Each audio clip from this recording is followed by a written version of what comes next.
We begin my top 36 remaining running back rankings with running backs that I think are probably mid to low end RB3s. Remember that Thursday night players are not included in these rankings.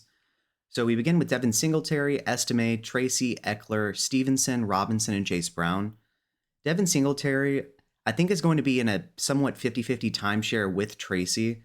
And so I think that's going to curb both of their upsides, but I still think that they both receive a decent amount of work in this one.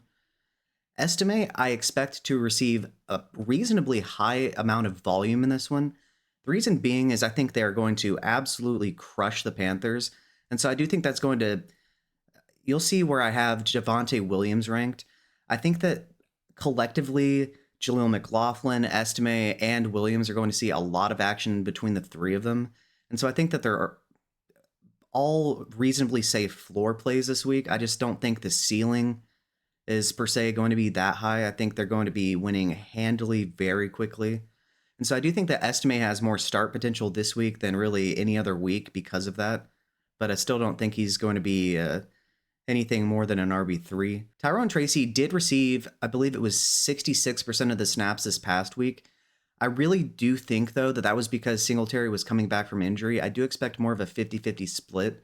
But in the event Tracy is able to sustain anywhere remotely close to that timeshare percentage, he is going to vault up the rankings and Singletary will go down. But for now, I'm under the assumption that it's going to be roughly 50-50. Austin Eckler is going to be playing against the Chicago Bears. I do expect Jaden Daniels to miss this game. And so I think that he's going to receive a couple dump-off passes. I don't think the running game is going to be really that effective because of Jaden Daniels missing this game. If Daniels does play, I like everybody in this offense a lot more. With Marcus Mariota, I would like to see more than one game of production from him in this offense. He looked so bad with the Falcons and most places that he's played that I really just don't believe in him long-term as a starter. And the Bears defense is nasty, so yeah, I think he's going to get a couple dump-off passes, but I don't think he has a ton of upside per se. Safe floor, though. Ramondre Stevenson is playing against the Jets. The Jets' run defense is generally pretty good. It wasn't the best against the Steelers this past week. But against the Patriots, I really think they're going to make life very difficult for Drake May and Stevenson. And so I think that he gets a good amount of volume. I just don't project a touchdown in this one. Brian Robinson Jr., once again, this is with the expectation that Daniels misses this game. I think it's going to really negatively affect him in the run game because you do have to worry about Marcus Mariota, but not even remotely close to the same way you have to worry about Jaden Daniels. And so I do think that hurts his efficiency, and I think it's going to allow them to key more in on the run in this one. Chase Brown is playing against the Eagles. I do think that he's going to be involved in the passing game. I just don't think they're going to run the ball very successfully in this one. And so I think he's a very safe floor option. I just don't think we see one of those RB2 weeks from him. And now we have running backs that I think are probably going to be mid to high-end RB3s this week. We have Bucky Irving, Nick Chubb, Raheem Mostert, and Tony Pollard. Bucky Irving, I think, is going to be quite efficient. I think he's going to be involved in the passing game. I don't project a touchdown. I think that Rachaad White has the better game. You'll see where I have him projected. But I think collectively, Sean Tucker, Irving, and Rachaad White are going to be used a lot more in the passing game to offset the losses of Mike Evans and Chris Godwin, as well as I think Cade Otton is going to receive a massive target share. I think McMillan is going to be involved too. So I think it's going to be kind of spread out. But I do think that he's a very safe floor option with a good amount of upside. I just don't project a touchdown for him in this one. Then we have Nick Chubb against Baltimore. Baltimore's run defense is actually very stingy in general. This past week, they gave up a lot of points to running backs, but it was the Buccaneers, and the Buccaneers are a very good and running back-friendly offense. I think they make life difficult for Nick Chubb, and so I think he gets a good amount of volume. I just don't think that he's going to have a very efficient game. Raheem Mostert is playing against Arizona. I think he's going to be quite efficient on the ground. I do think, though, that they're going to use a three-way committee between Shane Mostert and Jalen Wright. And so I do think that curbs the upside of Wright and Mostert, but I still think they're pretty efficient. I also think he gets a couple grabs in this one. Tony Pollard is playing against Detroit this week. It's a really tough matchup, even without Aiden Hutchinson. They're going to be able to easily key in on him on defense. And so I think that makes life really difficult for him, and I don't think he has the best game overall. And now we have running backs that I think are probably right around the low-end RB2 range to potentially mid-RB2s. We have Alexander Madison, Rico Dowdle, Tank Bigsby, David Montgomery, Chuba Hubbard, Javante Williams, and J.K. Dobbins. Alexander Madison is trending towards being a featured back. I'd like to see one more week of that to confirm that, because then it would be 3 games in a row of him being really a low end featured back in terms of his usage. But nonetheless, that is encouraging if you're an owner, because you got him for free, probably, practically at least. And so it is a tough matchup, though, but I do think that he sees a good amount of passing volume in this one, because I don't expect the Raiders to be beating the Chiefs. But I do think that he's a very safe floor start. I don't project him for a touchdown, but if he does score one by chance, he's going to score higher than this. Rico Dowdle is playing against San Fran. While it is an intriguing matchup on paper, I really think that CeeDee Lamb and Jake Ferguson are going to see a lot more action in this one. I do think that he's involved in the passing game. I just don't project a touchdown for him either. And so I do think that he's a safe floor option. I just don't think that he's a ceiling play this week. Then we have Tank Bigsby against Green Bay. This is under the expectation that Travis Etienne does not play in this game. I don't have him scoring a touchdown, but I think he's going to be quite efficient on the ground, because Green Bay's run defense in general is susceptible to running back production. Joe Mixon had a very good game against them this past week. And so I do think that he's efficient. I just don't project a touchdown. Then we have David Montgomery against Tennessee. I do think he scores a touchdown on this one. I just don't think that the running game is going to be really as efficient as we typically see from them due to the matchup. But I think that he's a very safe floor option. And being part of the Lions rushing attack is definitely a good thing. And so I do think that he's a strong play as a safe RB2. I just don't think that he's a high upside play this week. Chuba Hubbard is playing against Denver. It isn't the best matchup, but beyond that, with Bryce Young starting, I really think that's going to crush their running efficiency. But I think that he receives a very good amount of volume in this one and gets quite a few grabs out of the backfield, because I don't think Bryce Young is going to be able to really do very much against this Broncos defense. It is very stingy. And so I do think that due to sheer volume alone, he's a safe floor option. I just don't think that he's a high upside play this week. And Javante Williams against Carolina, this is the best matchup you can draw. I think the only problem is I think they're going to be absolutely crushing Carolina to the point where they're going to have backups in a good amount of this game. And so I do think that he's going to be incredibly efficient. I just think that Estime is going to get involved. I think McLaughlin's going to get involved. Really, I think it's going to be split out, because I don't think they're going to need to try very hard to absolutely destroy Carolina this week. And so I do think that he's going to be efficient once again. I just don't think he's going to receive a ton of total usage, because they're just not going to need to really be playing their starters, in my opinion. J.K. Dobbins is playing against the Saints this week. I project him to be very efficient on the ground with a couple grabs, but I don't think he scores a touchdown, but I think he's a very efficient play this week. If you like what you're hearing and seeing so far, feel free to like and subscribe. It's a free and easy way to support the channel. I project out all the non-Thursday night games, so make sure you check out my quarterback, wide receiver, and tight end rankings as well. Thanks. Now we have running backs that I think are probably mid RB2s to potentially low end RB1s. We have Jonathan Taylor, Najee Harris, Alvin Kamara, James Cook, Kareem Hunt, Josh Jacobs, DeAndre Swift, and James Conner.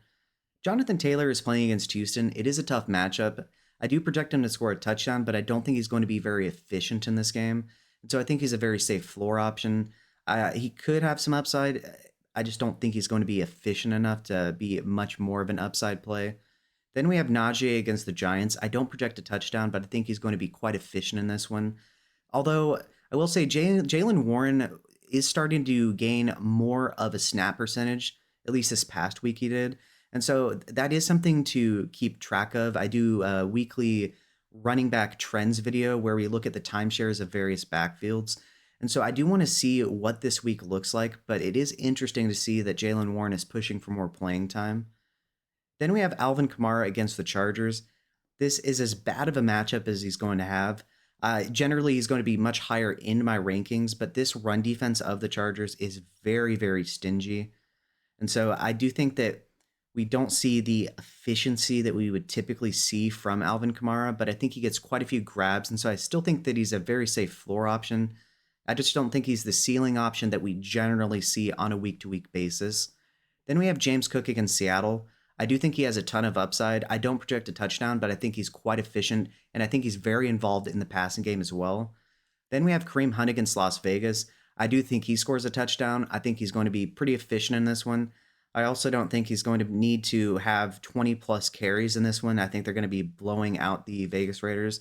And so I do think that players like Carson Steele are going to be involved, but I still think he has a pretty good day overall.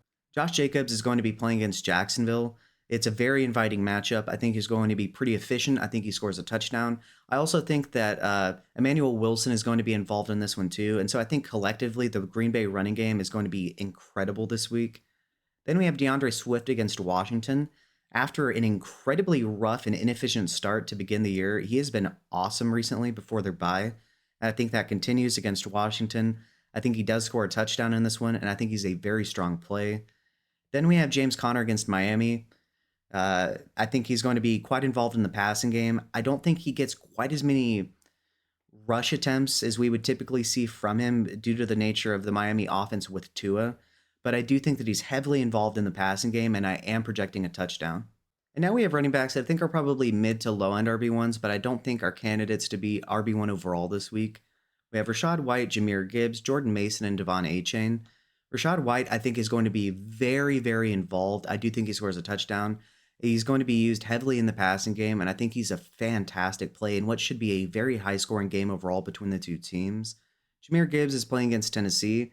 Despite it being a tough matchup, Minnesota this past week was also a tough matchup. And so I do think that the Lions in general are rather matchup-proof in the sense of you should feel comfortable starting them.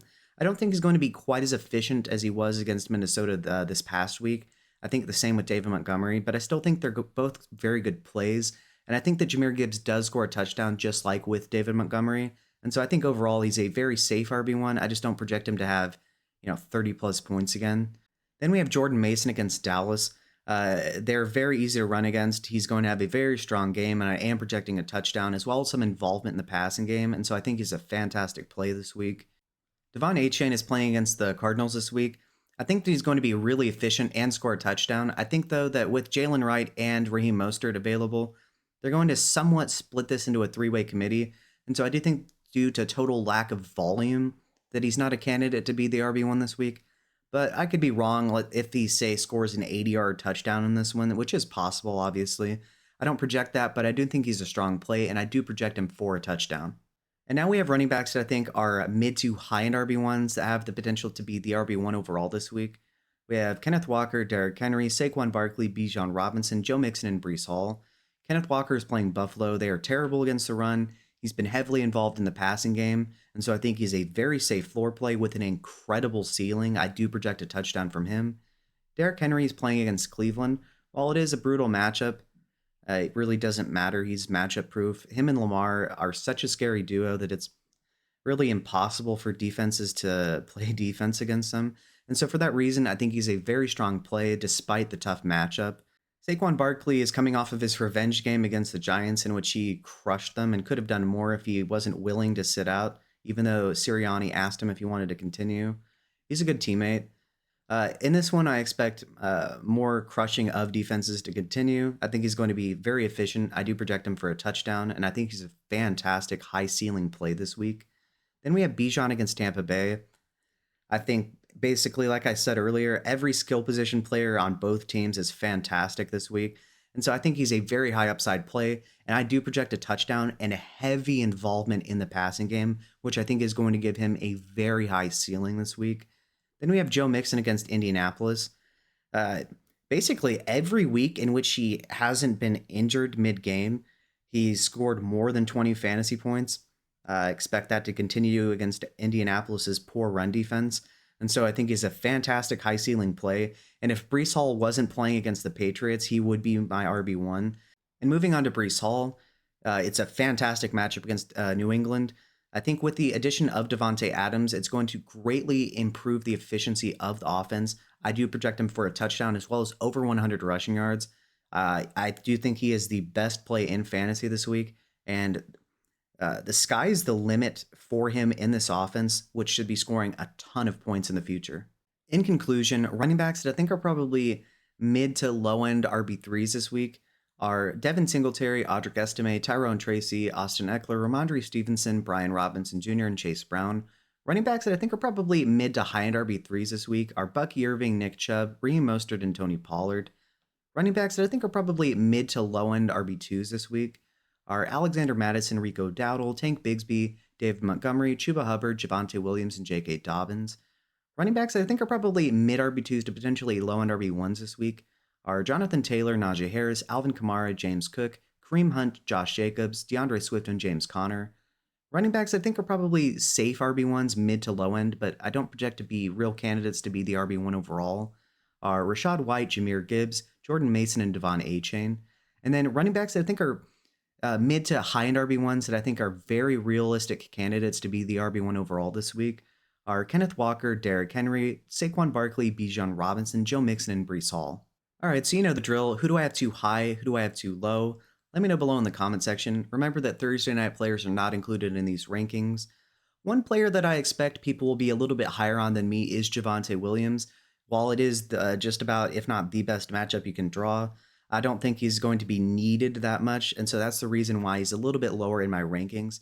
But I'm curious to see what y'all think.